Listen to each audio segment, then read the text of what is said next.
يا حبيبي يا شفيعي يا رسول الله، بأمي وأبي فديتك سيدي، صلاة وسلام عليك يا نبي. حبيبي يا محمد أتيت بالسلام والهدى محمد.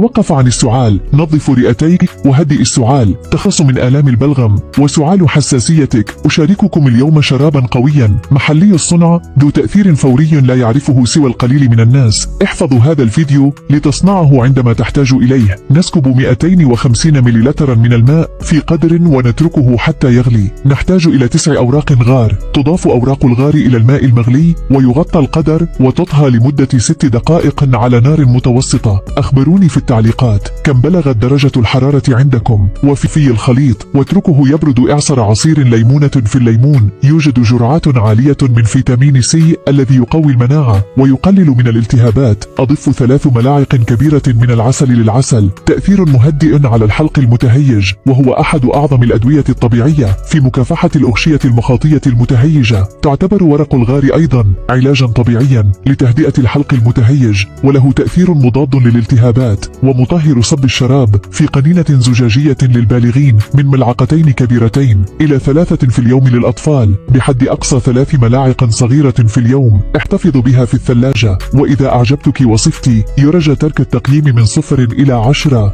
ولا تنسوا الإعجاب.